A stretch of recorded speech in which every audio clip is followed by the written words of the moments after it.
Ever wonder how many times we use division without even realizing it? Quite often, actually. Let's imagine a scenario. You're having a pizza party with 3 of your friends.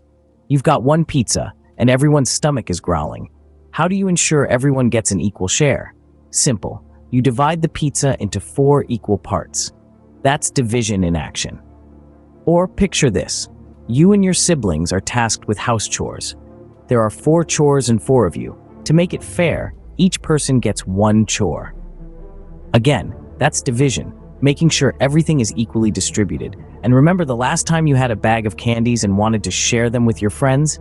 You counted the candies and divided them equally. That's division for you. So you see, division is not just a mathematical concept. It's a part of our everyday life, helping us share and distribute things equally. So in a nutshell, division is all about sharing or distributing things equally. Now that we know how often we use division, it's time to understand how it works. Let's think of division as a party planner. You're hosting a party and you have a big cake to share.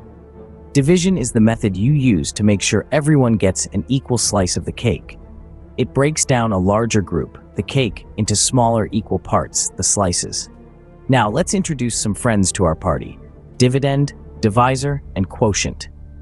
These might sound like very fancy party guests, but they're actually quite simple to understand.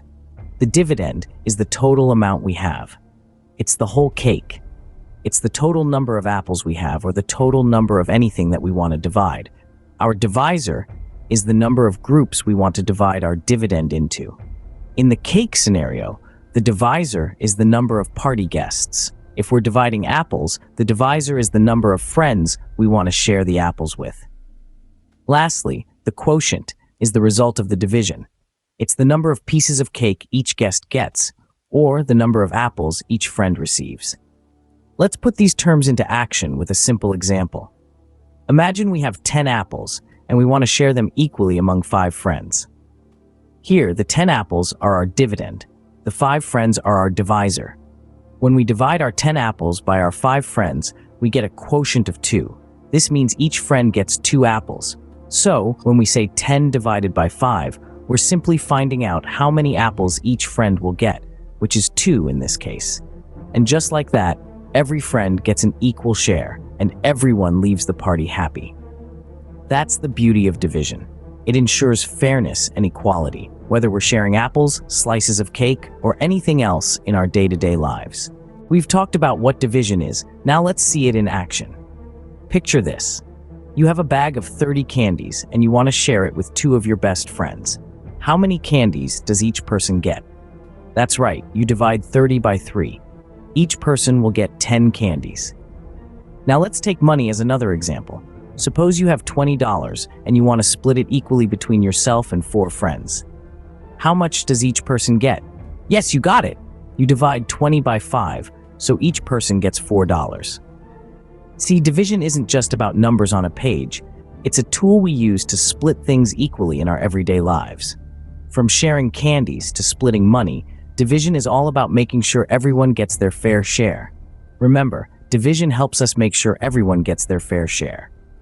We've learned a lot about division, so let's recap. Division is a fundamental part of our daily lives, from splitting a pizza evenly among friends to divvying up tasks in a group project. It's about making sure everyone gets an equal share.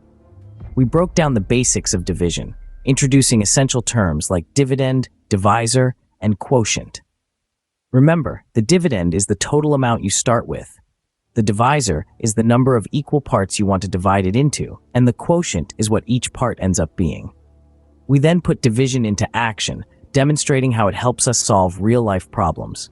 We saw how division allows us to distribute resources fairly, plan our time wisely, and even understand patterns in nature.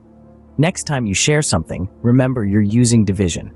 It's all about making sure everyone gets an equal share. So keep dividing and sharing.